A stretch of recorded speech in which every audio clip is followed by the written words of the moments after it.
The 2020s are far worse than the 1970s economy.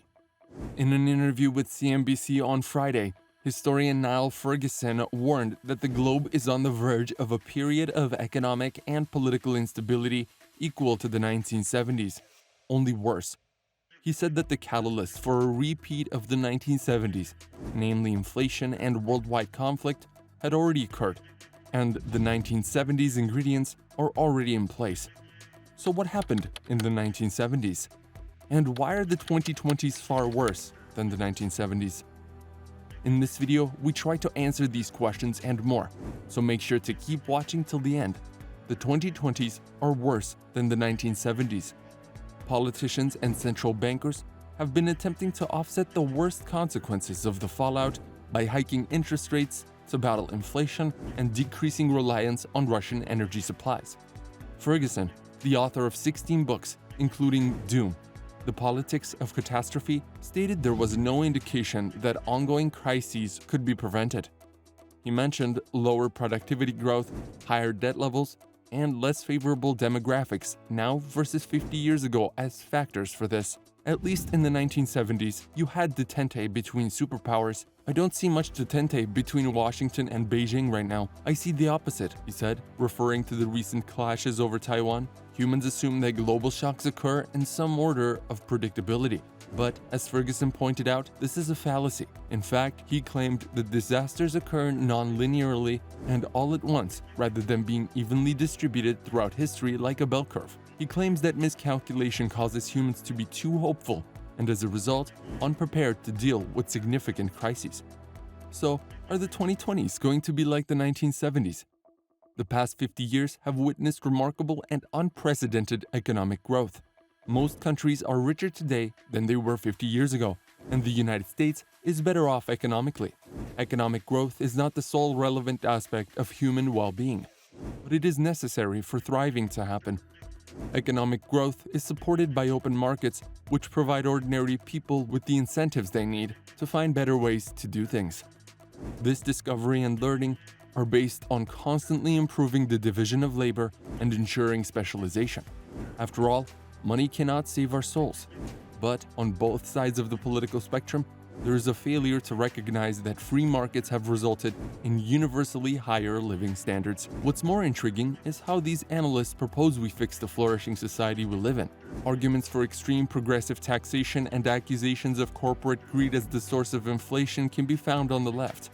As a result, some have called for a global corporate tax. Price limits to reduce inflation are also being proposed, as are more comprehensive government services in healthcare, daycare, and higher education.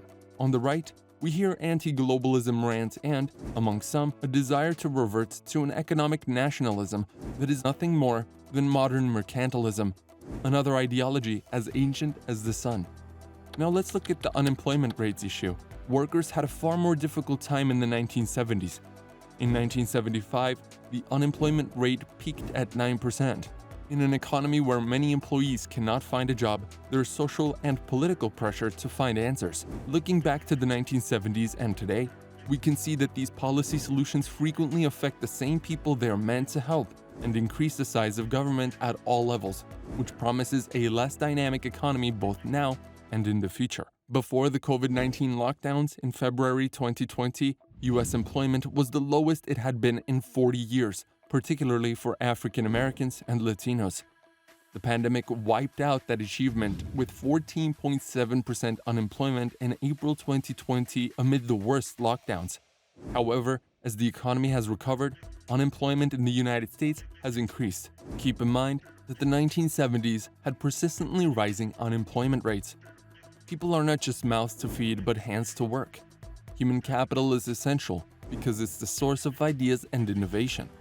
When we see an economy with people willing to work but cannot find jobs, there is cause for concern. But unfortunately, that is not what we're seeing now. And let's see the Misery Index.